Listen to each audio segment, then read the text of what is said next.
Hi there. I'm just having a bitch and a moan about everything. Oh, I'm so annoyed. Um, it's like 9:30 at night and I've been piss-assing around on this computer trying to get shit done. Like, I'm getting real sick and tired of this, eh? Honestly. Look at this room. Look at the state of it. It's a fucking mess. That computer's a piece of shit. It's slow as fuck. Everything just keeps, yeah. Honestly, I think if it was anybody else that wasn't as patient as me, they would have, shot somebody by now.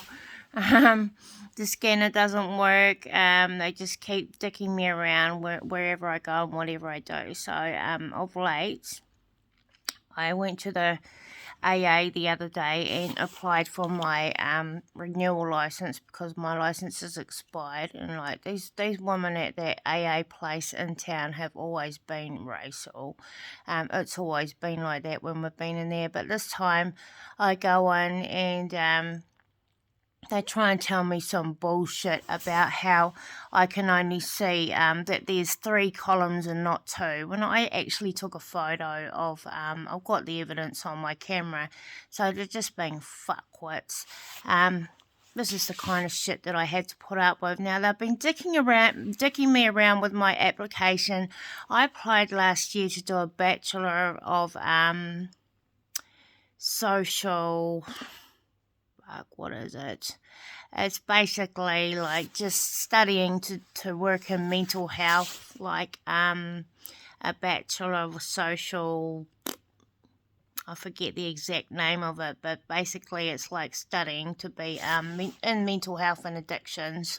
So like working towards being a counsellor, because I need to sort of like do mental health. I prefer mental health because I am like diagnosed with 4 different diagnoses of mental health disorders plus my dementia and that. So I wanted to use that to sort of like help me deal with my own issues. As some of you know, I have some pretty wicked schizophrenic outbursts at times when I'm pushed too far, but I realise that it's because I've always been targeted. So the education claims that are coming up with the Waitangi claims, we're only on the housing for now.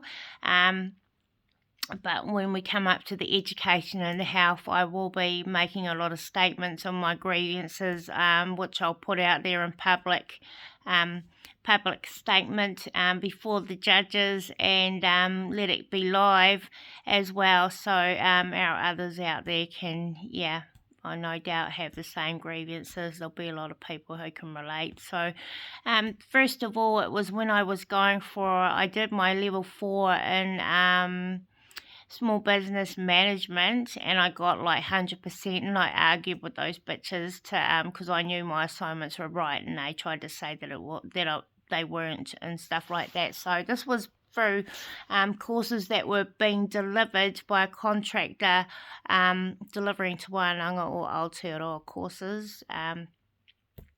They are based in Nelson. So I went on to do my level 5 in project management because I was sort of like, and I just came up with these brilliant ideas of supplying southern supermarkets with aquaponic puha and watercress, and I thought our tutor was going to be really good. She was a Māori and, quite la-di-da, been everywhere, done everything, but she turned out to be plastic. And I can see why now, with everything I've been discovering of what's been happening with our people here in Marlborough, and how they've been, enslaved by the Pākehā. So I'm revealing it to the nation so our Māori people can see that and start speaking out about their own experiences and put in their own Waitangi claims. I personally think that we need to rise up as a nation with our Waitangi grievances.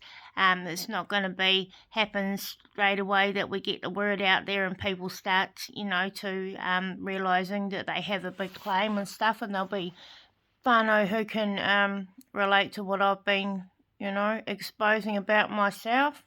Might want to put in a claim together. or do it tribally, however, whatever. But this is definitely our calling, I think, to re-establish Kohuiro Māori parliaments. Yeah, definitely. So, yeah, she told me, oh, first of all, she wasn't turning up to class. You know, I'd come to class and we would have no notification. We'd come to class. It was just like she was taking heaps of time off, blah, blah, blah. She told me that there was just such a lack of communication. It wasn't very well delivered. You know, we'd come to class and there's nobody there and we weren't notified that, and you know, lack of communication and stuff like that. So what I was told, and not very encouraging or empowering either, when I told her about my ideas for to because the fish species that I had chosen was salmon, not to be competitive with king salmon or regal salmon, king salmon or anybody else, but my idea, if it could have been done, was to supply, you know, free salmon to our people of, you know, state housing areas that are drug prone and drug dealer prone. And I had it all planned out. It was like a pretty good plan if you ask me, but it was just too. Well, the Pākehā weren't going to have it, you know, they were not going to allow this to happen. So what she told me was that my assignments weren't up to scratch, that she was going to dismiss me from the course, and when I complained to Te Wānanga or Aotearoa, they said, no, this is not right, you need to go back as the training provider, which I did, but they said, oh, well, you know, this is how we deliver our courses and you have to follow by our rules and blah, blah, blah, and all this other shit. So I was unfairly dismissed from the course. This year, 2021, I should actually be on level 7, going on 8 in business management. So these are part of my grievances. There's just untold grievances, you know, especially when it comes to online stuff. In 2017, I was working for Judith and Mouse down in Robertson's Rousing down there, and I applied to do an online business management course, project management actually. But because of my grievances with microchips and everything controlling the computers and stuff, I wasn't able to download course material. Moodle wasn't working for me, or that Moodle shit sucks anyway. And yeah. It pretty much gave up anyway. In the end, I just wiped my hands of it, and so I was left with a $900 bill on my student loan debt. So these are the many grievances I have to put forward. Of late, you know, the extent to which this organised crime of white supremacy is going on in our town where I am is just phenomenal. They've got, you know, secret spies everywhere. They've managed to cleverly convince other cultures who believe that they are part of an organised crime ring when they are not. They are actually victims of slavery, but they are convinced by their people who they trust, their enslavers, that they have some sort of, you know, what would you call it? Fucking word I'm looking for. Status in the world of organised crime when they don't. They're actually being pretty well deceived by these people. So I just keep putting it out there. So I put in a police vetting form like weeks ago. I scanned and emailed it in to the police because it's part of the Open Polytech criteria that you do a police vetting form. I've done that months ago now. They reckon they haven't received it. They have just fucked me around for so long with this application to do a bachelor degree in mental health and addictions, like working towards counselling, which I need to learn those things to help me deal with my own issues and the problems that I have myself. So yeah, first of all it was the business studies, and now it's this. So, oh my God.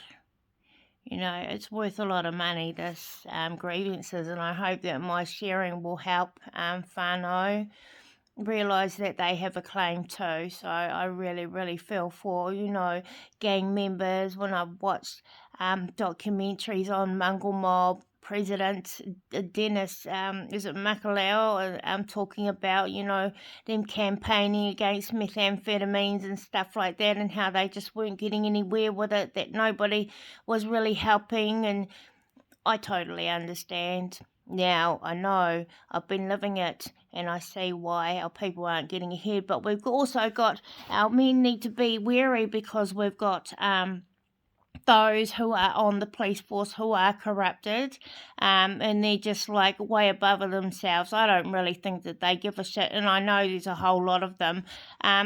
Just the other night I had some Asian prick around here. I think he took advantage of me actually because I'd been drinking. But what actually happened was that I think he might be an undercover cop himself too.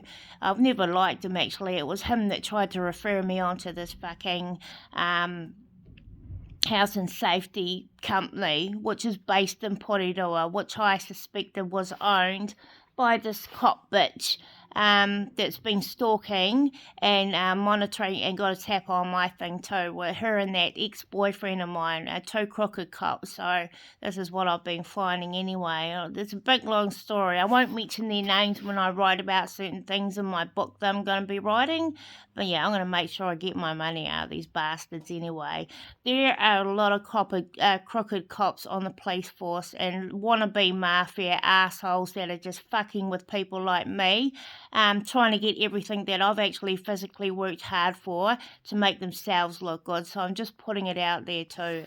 Whānau, yeah, that they don't know anyway. They don't know what I don't know. They don't know what I know, what I've been told by Tainui. Anyhow, I'll just keep that to myself.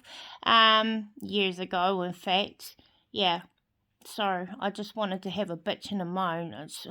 I got an email today actually from my Waitangi lawyer's new assistant. The Chinese girl that I've mentioned before is now gone, but now it actually sounds like this cop that I've been talking to about, the one that's been tapping into my phone calls and all that kind of stuff. That she really fucks me off actually, because she was actually was whāngai into one of our local families here, the Loves, years and years back when we were teenagers, as her parents were, well, she reckoned Italians, but we've all got that Italian ancestor, that gypsy, not just her, there's hundreds.